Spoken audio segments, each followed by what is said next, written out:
بسم اللہ الرحمن الرحیم۔ مختصر القدوری کا 10واں باب ہے، کتاب البیوع، تیسری فصل ہے، باب خیار رویت، سبق نمبر 11 میں خوش آمدید۔ آج کے اس سبق کے اندر ہم فضولی کی بیع جائز ہے یا ناجائز ہے اس کے بارے میں پڑھیں گے۔ اس کے علاوہ کچھ دیگر مسائل ہیں وہ بھی ہم انشاءاللہ آج کے سبق میں حل کریں گے۔ عبارت دیکھ لیں۔ وَيَسْقُطُ خِيَارُهُ بِأَنْ يَجُسَّ الْمَبِيعَ إِذَا كَانَ يُعْرَفُ بِالْجَسِّ أَوْ يَشُمَّهُ إِذَا كَانَ يُعْرَفُ بِالشَّمِّ أَوْ يَذُوقَهُ إِذَا كَانَ يُعْرَفُ بِالذَّوْقِ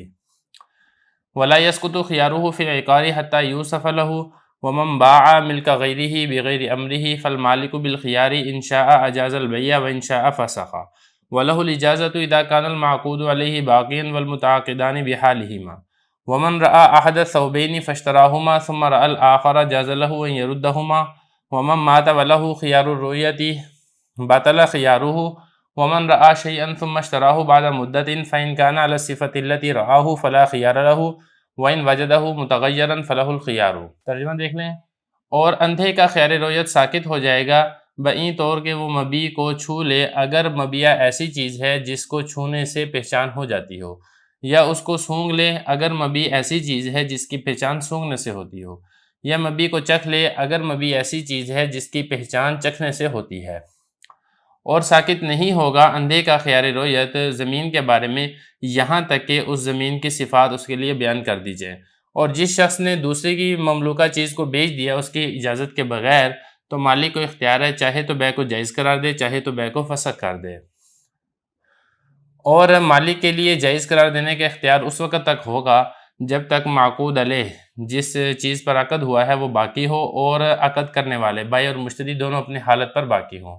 اور جس شخص نے دو کپڑوں میں سے ایک کو دیکھا پھر دونوں کو خرید لیا پھر دوسرے کو دیکھا تو اس کے لیے جائز ہے کہ وہ دونوں کو واپس لوٹا دے۔ اور جو شخص مر گیا اور اس کے لیے خیر رویت تھا تو اس کا خیر رویت باطل ہو جائے گا۔ اور جس شخص نے ایک چیز دیکھی پھر اس کو خرید لیا ایک مدت کے بعد اگر تو وہ اسی صفت پر باقی ہے جس پر اس نے دیکھا تھا تو اس کے لیے خیر رویت نہیں ہوگی، اور اگر اس نے اس کو تبدیل شدہ پایا ہے تو پھر اس کے لیے خیر رویت حاصل ہوگا۔ عبارت ہو چکی ہے، ترجمہ ہو چکا ہے، اب چلتے ہیں اس کی تشریح کی طرف۔ دیکھیں، اندھے کے بارے میں ہم نے گزشتہ سبق کا آخری مسئلہ یہ پڑھا تھا کہ اگر اندھے نے کوئی چیز خرید لی ہے تو اس کو بھی خیر رویت حاصل ہوگا۔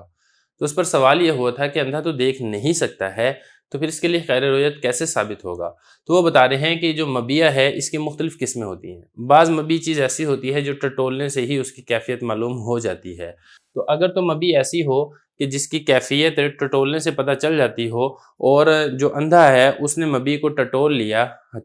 ہاتھ لگا کے اس کو اچھے طریقے سے پرکھ لیا، تو پھر اس کا جو اندھے کا خیر رویت ہے وہ ساقط ہو جائے گا۔ یہ اسی طریقے سے اگر مبیع ایسی چیز ہے جس کا تعلق سونگھنے کے ساتھ ہے، اس نے کوئی خوشبو خریدی ہے تو پھر اس کا خیر رویت کب ساقط ہوگا؟ جب اس کو سونگھ لے گا۔ تو جب سونگھ لے گا تو اس کو پتہ چل جائے گا کہ یہ وہی خوشبو ہے جو میں نے آرڈر کی تھی، یا پھر یہ کوئی اور خوشبو اس نے مجھے بھیجی ہے۔ تو اگر مبیع کا تعلق ایسی چیزوں سے ہے جو سونگھنے سے جس کی پہچان ہو جاتی ہو، تو جب اندھا سونگھ لے گا تو پھر اس کا خیر رویت ساقط ہو جائے گا۔ یا اسی طریقے سے اگر مبیع اس قسم میں سے ہے جس کی پہچان چکھنے سے ہوتی ہے، تو مبیع کو جب اندھا چکھ لے گا تو پھر اس کا خیر رویت ساقط ہو جائے گا۔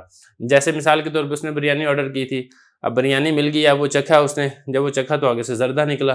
تو اب چکھنے سے اس کو پتہ چل جائے گا کہ بھئی یہ تو کچھ نہ کچھ اور چیز مجھے بھیج دی ہے۔ تو کیونکہ مبیع ایسی چیز ہے جس کی پہچان چکھنے سے ہو جاتی ہے۔ لیکن اگر بالفرض ہم یہ تصور کر لیتے ہیں کہ مبیع اس نے کوئی جس کو زمین بیچی ہے، یا اس نے اس کو کوئی پلاٹ بیچا ہے، یا اس نے اس کو کوئی مکان وغیرہ بیچا ہے، تو پھر اس کا خیر رویت کیسے حاصل ہوگا؟ تو دیکھیں، اس کا خیر رویت تب ساقط ہوگا جب اس کو اس زمین سے متعلقہ ساری انفارمیشن فراہم کر دی جائیں گی کہ آپ کی یہ جو پلاٹ ہے یہ فلاں علاقے کے اندر موجود ہے، فلاں کالونی میں ہے، کارنر پلاٹ ہے، کتنے گز کا ہے، کتنا لمبا ہے، کتنا چوڑا ہے، وغیرہ ذالک ہے۔ جب اس کو زمین کی مکمل صفات معلوم کر دی جائیں گی اور وہ مکمل صفت سن کے ایگری کر دیتا ہے تو پھر جو اندھا ہے اس کا خیر رویت زمین کے بارے میں ساقط ہو جائے گا۔ یہ بتا رہے ہیں اس کو تو ساقط ہو جائے گا خیارہ، اس کا خیار، کس کا خیار؟ اندھے کا خیر رویت ساقط ہو جائے گا بئیں طور کہ وہ یہ جسہ کہ وہ چھو لے، ٹٹول لے مبیع کو، اذا کانا جب کہ مبیع اس چیز میں سے ہو، یعرف بالجیسی جس کی پہچان چھونے سے ہو جاتی ہو، ٹٹولنے سے ہو جاتی ہو، یا پھر وہ مبیع کو سونگھ لے گا اندھا جب کہ مبیع ایسی چیز ہو جس کی پہچان سونگھنے سے ہو جاتی ہے، یا پھر اس کا خیر رویت کب ساقط ہوگا؟ جب وہ مبیع کو چکھ لے گا جب کہ مبیع ایسی چیز ہے جس کی پہچان چکھنے سے ہوتی ہے۔ لیکن زمین کے بارے میں اندھے کا خیر رویت اس وقت تک باطل نہیں ہوگا حتیٰ یوصف لہ، جب تک اس کو زمین کے بارے میں صفات بیان نہ کر دی جائے، انفارمیشن اس کو فراہم نہ کر دی جائے۔ اگلا مسئلہ ہے فضولی کی بیع۔ فضولی کہتے ہیں ایسا شخص جس کو بیچنے والے نے بیچنے کا حکم نہیں دیا ہے، خریدنے والے نے خریدنے کا حکم نہیں دیا ہے۔ اب کسی کی چیز ہے، کوئی بندہ پکڑ کے بیچ دے تو اب جو یہ بیچنے والا ہے اس کو کہا جائے گا کہ یہ فضولی ہے۔ تو آیا فضولی اگر کسی کی کوئی چیز اس کی اجازت کے بغیر فروخت کر دیتا ہے تو آیا یہ بیع نافذ ہوگی یا بیع نافذ نہیں ہوگی؟ اس کے بارے میں بتا رہے ہیں کہ جو مالک ہے اس کو اختیار ہوگا، چاہے تو اس بیع کو جائز قرار دے اور چاہے تو اس بیع کو فسخ کر دے۔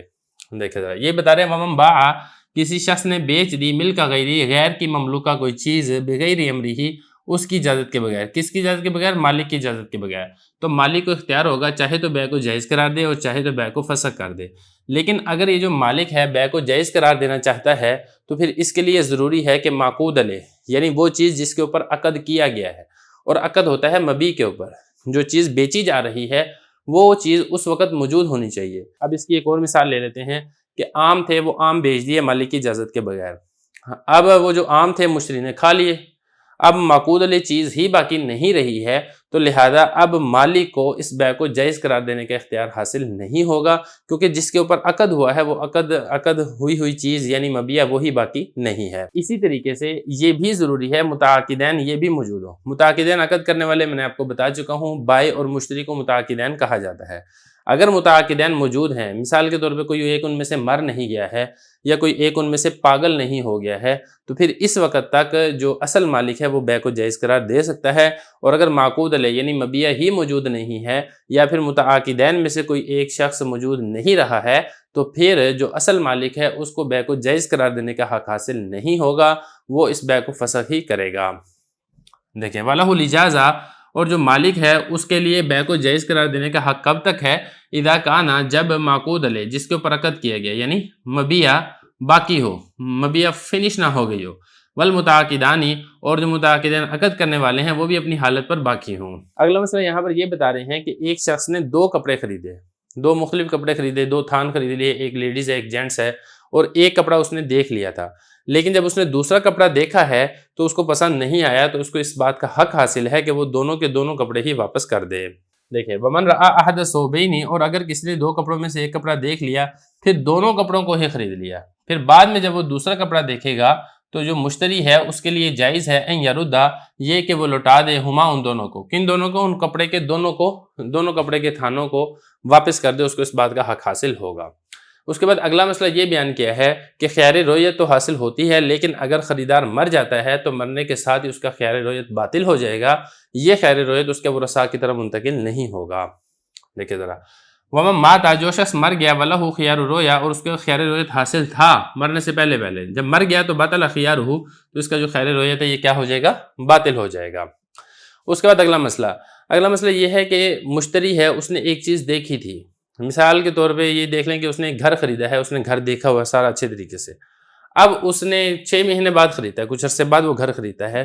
تو کیا اس کو خیار رویت حاصل ہوگا یا اس کو حاصل نہیں ہوگا؟ تو اس کے لیے بتا رہے ہیں کہ اگر تو گھر اسی حالت اور اسی کنڈیشن پر باقی تھا جس وقت مشتری نے اس کو دیکھا تھا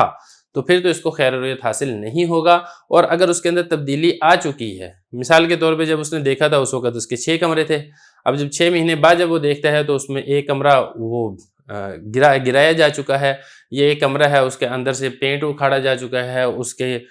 مثال کے طور پہ اس کی سیلنگ اور اس کی پیلنگ وغیرہ اکھاڑی جا چکی ہے، تو چونکہ اس کیفیت اور اس صفت کے اوپر باقی نہیں رہا ہے جس صفت اور کیفیت پر مشتری نے دیکھا تھا، تو اب مشتری جب یہ والا گھر دیکھے گا تو اس تبدیل شدہ کیفیت والے گھر کو چاہے تو خرید لے چاہے تو وہ واپس کر دے، تو اس وقت اس کو خیار رویت حاصل ہوگا۔ یہی بتا رہے ہیں ومن رأى شیئا، کسی نے کوئی چیز دیکھی پھر اس کو خرید لیا ایک مدت کے بعد، اگر تو وہ اسی صفت پر باقی ہے جس پر اس نے دیکھا تھا اس کو کچھ عرصہ پہلے، تو پھر اس کو خیار رویت حاصل نہیں ہوگا۔ وَإِن وَجَدَهُ مُتَغَيَّرًا، اور اگر مشتری نے اس کو پایا، کس کو پایا؟ اس مبیع کو متغیر تبدیل شدہ پایا ہے، فَلَهُ الْخِيَارُ، تو پھر اس وقت مشتری کو خیار رویت حاصل ہوگا۔ اسی کے ساتھ ہی ہمارا یہ جو تیسری فصل ہے خیار رویت یہ مکمل ہو گئی ہے۔ اب اس کے بعد انشاءاللہ چوتھی فصل خیار عیب کو شروع کریں گے۔